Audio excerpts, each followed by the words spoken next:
শ্রীকৃষ্ণ গান্ধীধারী অর্জুন আর তীরহিত তবে তাই এত বড় স্পর্ধা কিন্তু মনে রাখিস তাদেরই বংশধর আমি রাজা পরিচিত দায়হীন অপরাধের জন্য মৃত্যুদণ্ডে পরিণাম দণ্ডিত।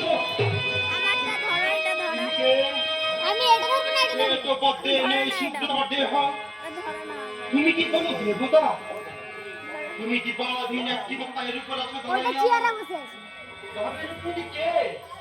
ধৈর্য খোঁজন কৌরবের আরক্ষিত জীবের অশ্রুসিক্ত আঘি, তথাপি রাজকার্য অবহেলার লাগি তারা কিছু ধরণিক জন।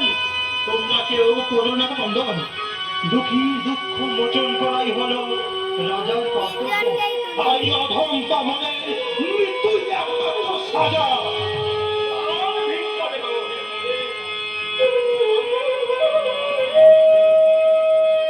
যশের পরম্পরার অধিকারী আমি, আশ্রিতের প্রাণ রাহিদাসী, তাই তিনি তব প্রাণ ভিক্ষা। কিন্তু রাজ্য ত্যাগ করো তুমি এখনই, অধর্মের সহিত তুমি। যাও, বিদায় হবে রাজ্য হতে। পৃথিবীর ঈশ্বর আমার এই অলস হৃদয়ে আপনার ধর্মের চিরঞ্জীব রহিবে কাঁদিয়া।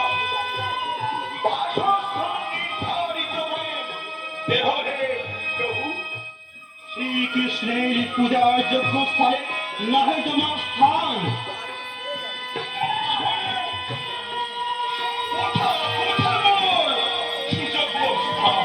হ্যাঁ, তোমার সুযোগ্য স্থান ওই জুতো ক্রীড়ার আসন, ওই জুয়ার আড্ডা, আর ওই বেশ্যালয়ে। হে রাজন, আমি পৃথিবী সর্বত্র ভ্রমণ করে দেখেছি, আপনার রাজত্বে এরূপ চারি প্রকারের স্থান আমি কোথাও পাইনি। অন্য কোন স্থান দেহ স্বর্ণ যেথা আছে সপাসদ করিয়া দিলাম তোমার স্থান। স্বর্ণ যেথা আছে স্বর্ণ পাপ একই সুরে বাঁধা, সীমাহিত রহিবে তুমি স্বর্ণের প্রাকারে। তোমায় পঞ্চস্থান করিলাম প্রদান, এখন এই অসহায়দের পরিত্রাণ দেওয়া। তুমি চলো আমার সাথে।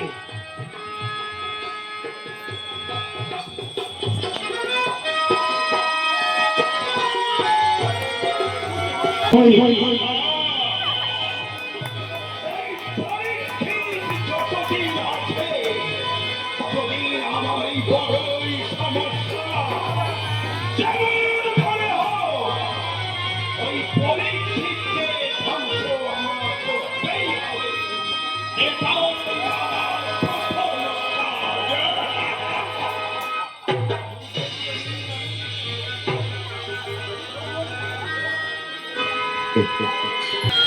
দেখো দেখো ঋষি, ওই নিজ জাতি ক্ষত্রিয় রাজবংশী তোমার পিতৃদেবের গলায় কেমন মৃত সর্পে মালা পরিয়েছে।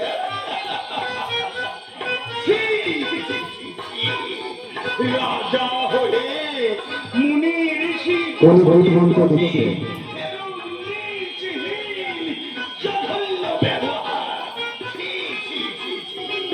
দেখো ঋষিপুত্র, দেখো তোমার পিতার অপমান তুমি নিজ চোখে দেখো।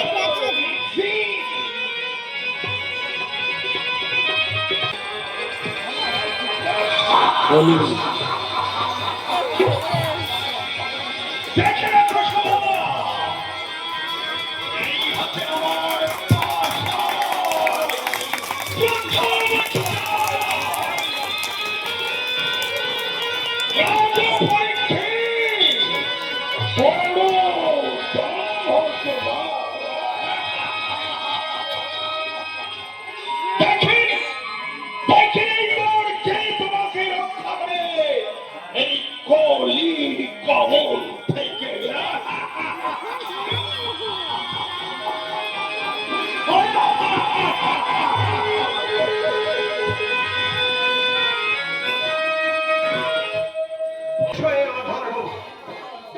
তোমার আগমনে অতীব আনন্দিত আমি।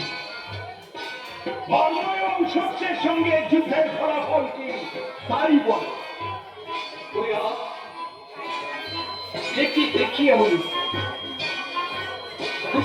তার ছাপ আপনার মুখমণ্ডলে।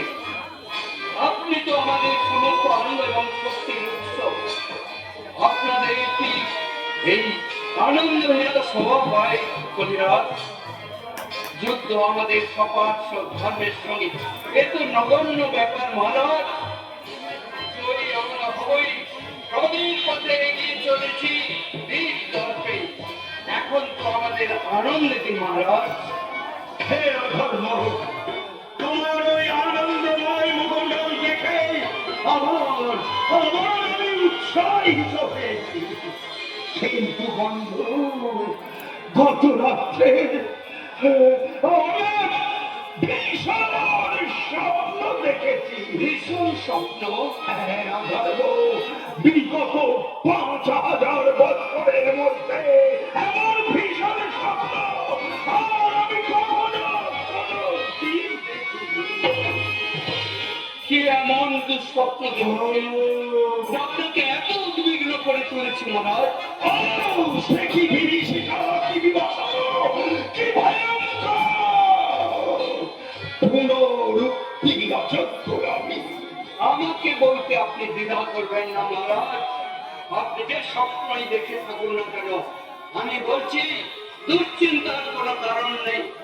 কেননা আজ থেকে ৫০০ বছর পূর্বে ওই শ্রী চৈতন্যের ধর্ম এই ধরাধাম থেকে একেবারে ধূলিসাৎ হয়ে গেছে। হাই বিজয়, কোন কারখানায় আর কোনো আশা নেই মহারাজ। আমি নিজেই বুঝি না কেন কেন এই ধর্ম স্বপ্নকে আমি এত প্রাধান্য দিচ্ছি। স্বপ্ন তো কখনো মিথ্যা হয়ে সত্য হয় না। শুধু ওই পরীক্ষিত মহারাজের সঙ্গে আমার যুদ্ধের স্মৃতি ছাড়ো। যেমন আমি দেখলাম, কি দেখলেন মহারাজ? আমি দেখলাম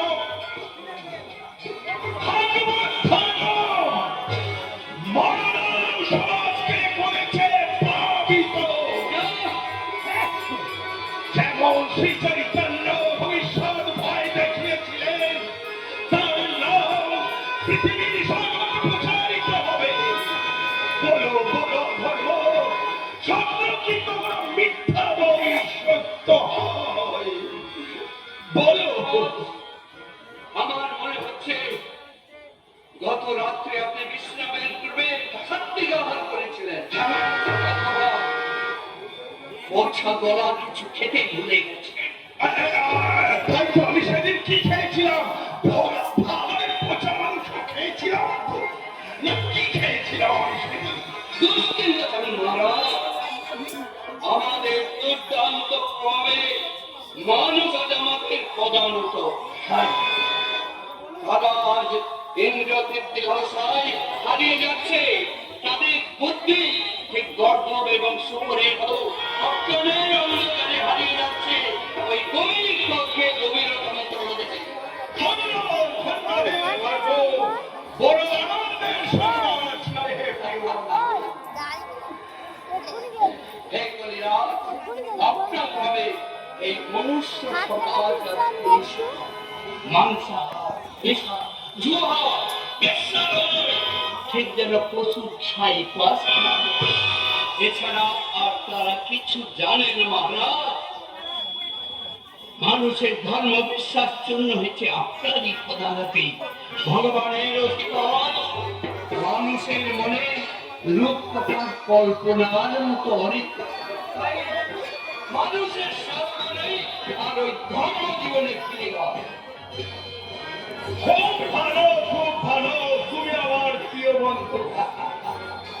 হে অধর্ম, এখন তুমি বলো, মাংসাহার, নেশার, দুঃখহীনা, তারা সব হয়। তাদের ওই অসুচির মুখমণ্ডল আমি একবার দেখতে চাই। কলিরাজ, আপনার নির্দেশে ওরা সব তাদের নিজের দায়িত্ব পালন করছে। ভালো ভালো, আমার ওই রণকৌশ আরো ভালো করে চালাতে হবে তাদের। ওই স্বপ্নের নিশিকা, সত্যকুলের কথা আমাকে বারবার মনে করিয়ে দিচ্ছে। আপনার শত্রুরা যতই শক্তিশালী হোক না মহারাজ, তাদের পরাজিত করার ক্ষমতা আমাদের রয়েছে। ধর্ম ধর্ম তো আমার ভয়ে কোথায় পালিয়ে গেছে, তাকে আর জনসমাজে দেখা যাচ্ছে না মহারাজ। বেশ বেশ, তবু একবার আমি তাদের সঙ্গে কথা বলতে চাই। কোথায় আছে সেরায়ের একটি ভোট? বাকি নটিকে বাঁচিয়ে দিতে পারি। বাঁচিয়ে দিতে পারে। আমাদের দেখতে এখন যদি ধর্মের ছিটে ফোঁটা কোথাও থেকে থাকে, তাহলে তাকে সমূলে নির্মূল করে দিতে হবে। মনে রেখো, ধর্ম প্লেগের জন্ম নেয়। প্লেগের জীবাণু দেয়। হ্যাঁ, আমাদের একটুখানি অসাবধানতা হলে আমরা বিপদগ্রস্ত হতে পারি। মহারাজ, আমি এখন ওদেরকে হাজির করছি আপনার সামনে। হ্যাঁ, হ্যাঁ। জয় জয় জয়। ওই স্বপ্নের গর্ভ কি? সবার সদ্ধর্মের কি কৌশল? আমি তা কিছু বুঝতে পারছি না। আমি তা কিছু বুঝতে কিন্তু না, বুঝতে হবে। আমি কলি এই যুগের যুগ সমারোহ। তোমাদের সচেতন সংস্কৃতির নীতিবোধ পরীক্ষা করে দেব। অবশেষে শ্মশানের চিতায় জ্বলতে অগ্নিতে দাউ দাউ করে জ্বলতে থাকবে। আমি কলি।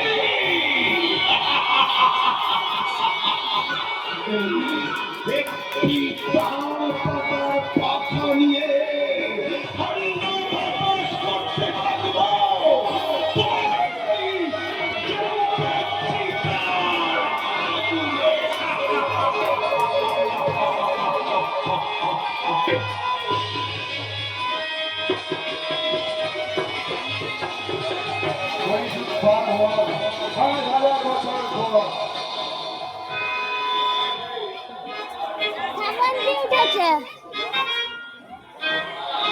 আপনাকে আমাদের জন্য প্রোডাকশন অবস্থা দেখুন, অবস্থা দেখুন।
মন্ত্র হচ্ছে মাধব।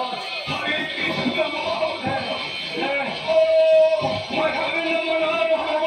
অস্তিত্বের সেই বিন্দুটুকু ছিন্ন ভিন্ন হয়ে আকাশে বাতাসে লীন হয়ে গেল। নিশ্চয়ই সাজানি কীর্তনের দল। ধর্ম ওই পেশাদারি কীর্তির দল আমার উপরেই ভারত প্রভাবিত করতে পারে না।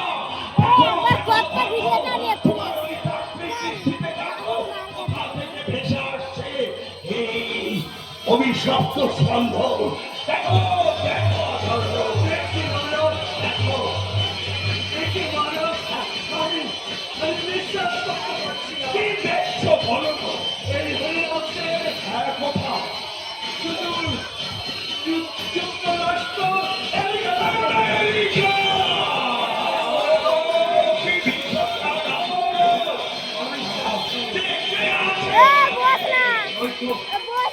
দেখতে পাচ্ছি একজন মহানিত্যবৃন্দ বৈষ্ণব হাতে জপমালা রয়েছে, লক্ষ লক্ষ বৈষ্ণব তাকে ঘিরে কীর্তন করছে, কীর্তন করছে, আনন্দ করছে। ওই তো রথের রথ ধরে টানছে, আনন্দ করছে, রাজযাত্রা করছে।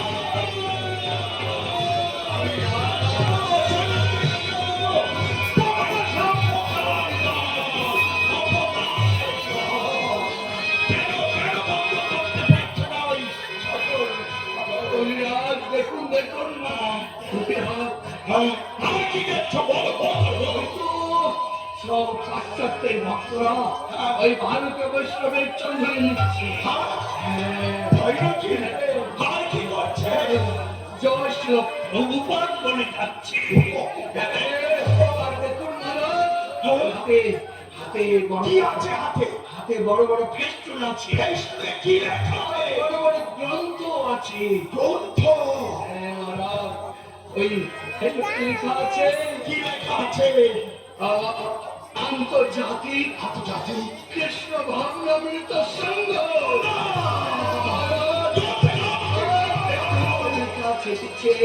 প্রতিষ্ঠা আচার্য এসি ভক্তিবেদান্ত স্বামী প্রভুপাদ। ওই গ্রন্থের নাম কি বলো? ওই গ্রন্থের নাম কি বলো? গ্রন্থের নাম লেখা আছে কি লেখা আছে? মহাপুরাণ শ্রীমদ্ ভাগবত।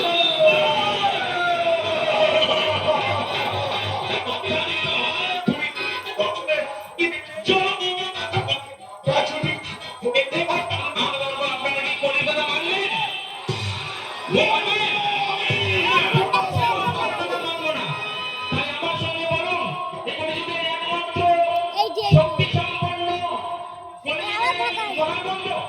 যা